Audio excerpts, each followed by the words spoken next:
The economy is sick right now, so if you're looking for a project manager gig, here's an opportunity to make money as a project manager for YouTube creators. But it does require a little finesse. First things first, all creators cannot pay you, and it's simply because they just don't have the money. Okay, you are not doing this for free. This is a paid service that you are offering, and so you need people that have the money to outsource to you. So there are 3 types of creators in which you want to look for, in which you want to work with. The first type of creator is the one that is already monetized on YouTube. That means they are netting 4, 5, 6-figure checks monthly. So they have the extra income to outsource to you for your services. The second is the creator that actually has a stable job with good income. Okay, because they have that, they can actually look at their budget and literally find excess income to outsource this type of help, because they know that if they invest in this type of help, the YouTube channel will evolve and they'll eventually get to monetize at that point.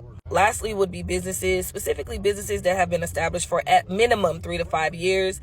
They already kind of know what their numbers look like. They have the consistent budget to hire you for X amount of time for this project. Now that we know the type of people in which we can work with, the next thing I need you to know, and don't fight me on this, okay? Your title is probably not going to be project manager. I'm not going to be a project manager. Why would I do this? Stop. One thing about project managers, we can shapeshift into different roles depending on the project needs, right? But also, you have to understand that the people that need our support, they sometimes don't even realize that they're looking for a project manager. They're online looking for an executive assistant.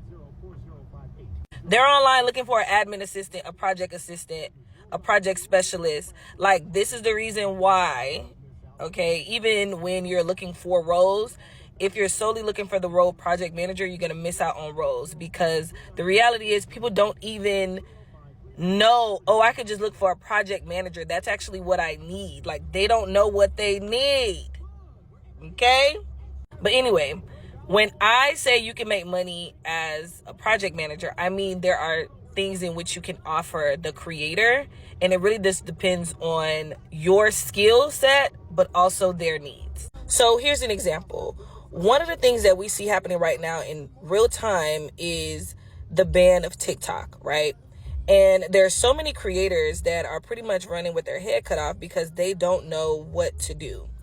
Now, this, from a project manager lens, is considered a migration project. You can help a creator migrate from one platform, i.e. TikTok, to another platform, i.e. YouTube. So this migration project consists of getting all the videos, all the comments, all the DMs, all whatever. Let's pull that from TikTok, and then let's find a way to implement it on this new platform so we don't miss a beat, because we do not want to miss out on our followers, right?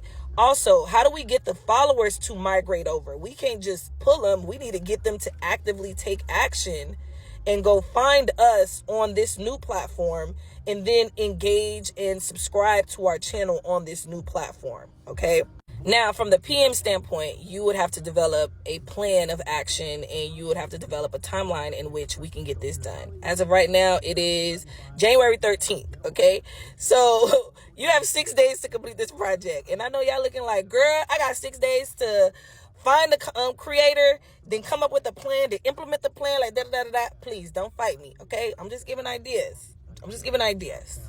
Because I need you to put on your PM lens, okay? But let's say instead of 6 days, we had 6 weeks. What would you have done? Okay, you're coming up with the plan. You're assessing what's currently going on, right? We're like, okay, we need to get this content from here to here. Who's going to put that content from there to there? Like, who's downloading it? And then who's, going to go upload and schedule and publish and all that stuff? Who's doing that? You, remember I said you have different titles. You can shapeshift. You could be the person that does that, right?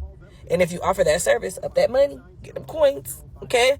Or you might be doing resource management, and you now have to go find a virtual assistant. You might have to find a content manager, somebody, even a video editor, whoever, to get that content and shift it over. If the creator doesn't want to do them themselves, and if they have the budget to outsource even something like that. Then you would come up with like milestones, right? So let's say the first milestone is we need to just pull all the content off of TikTok. Even if we haven't uploaded it yet, the number one thing would be to pull it before the deadline. So you're coming up with the pull, right? That's phase one. Next phase, the upload and schedule. And then the next phase is the implementation of the new strategy for how we're going to position ourselves on YouTube. So you got 3 phases that just took place, right? Now, because this might be a new platform for the creator or just a new beast to tackle, so maybe they have been on YouTube or maybe they've posted in the past, but they didn't really have anything going.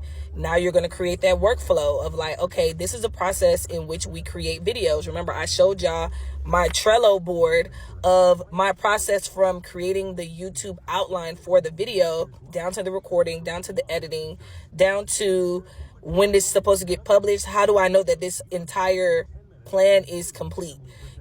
So coming up with that workflow, also scheduling maybe meetings, a daily check-in at the beginning of the day or a weekly check-in, really depends on what works for y'all and what other assistance you're providing them.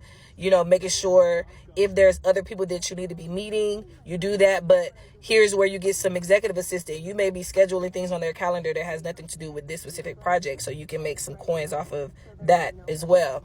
You may also, they may ask you like, hey, I have these other meetings. Can you sit in on it and take some notes? Or they may need your support. It really just depends on their needs. That's why I say the shape shifting. Okay. What do they need and what are you willing to offer? Like, what are you willing to do? Right? Don't do everything if you're not down to do everything. Another example. You have YouTube creators that have their own shops or want to open up a shop, an online store, or they want to have access to their audience on a different platform as well. So they don't want to leave YouTube. They want YouTube in partnership with other platforms. So an example, you see those YouTube videos where people are probably doing some type of tutorial and they're like, oh, okay, the template is available in my shop, right? Maybe that shop is their Etsy shop, or they actually want to build their own website, right? So they can sell these things. That's a project in which you can assist them with, right? So let's say they don't have a shop available. You're watching somebody's video. Like for instance, my videos for the longest, I was doing tutorials and showing templates, and then I never made the templates available. I did now, so I don't need the help, y'all. But I never made the templates available. And so it would have been great for someone to come in, and then now that's the project that we're working on, that project of them helping me build that website or build that shop, and then figuring out how to integrate it with YouTube and how to get people to go to YouTube, go from YouTube to there to make that purchase, right? So same thing with the email list, getting people to subscribe to the email list, and then also helping them come up with a strategy of like, so what's your plan with how often you're going to email these people? Who's sending out the literal email? Who's creating the literal emails, right? You're helping them come up with that plan.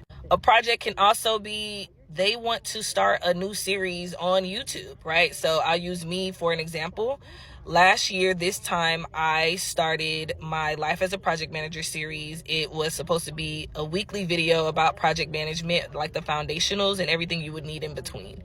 And it would be a total of 52 weeks. It ended up being just 25 because y'all know my burnout story. If you haven't yet, go to YouTube and watch. My first video of this year is where I kind of play back all that went down. But at that time, I also had an assistant for like the first 3 months of the year. And I actually told her, like, whatever you do, if you put this on any resume, any application, any portfolio, make sure you put that you are a project manager. But she was just my assistant. She was my assistant. And I developed the workflow because that's just how I function. But in the situations in which I'm explaining to you guys, you will develop the workflow. She helped me kind of figure out how we're going to put out this specific series. Not all the other videos that I put on YouTube, just that one. So you can help someone with a specific series, and that series be the project that you're focused on. The opportunities are endless. And so I say all this to say there is money out there waiting for you. You just need to do a little creative reprogramming so you can get access to it. But project management is not a monolith. There are so many ways in which you can project manage and assist others. Hope this helps.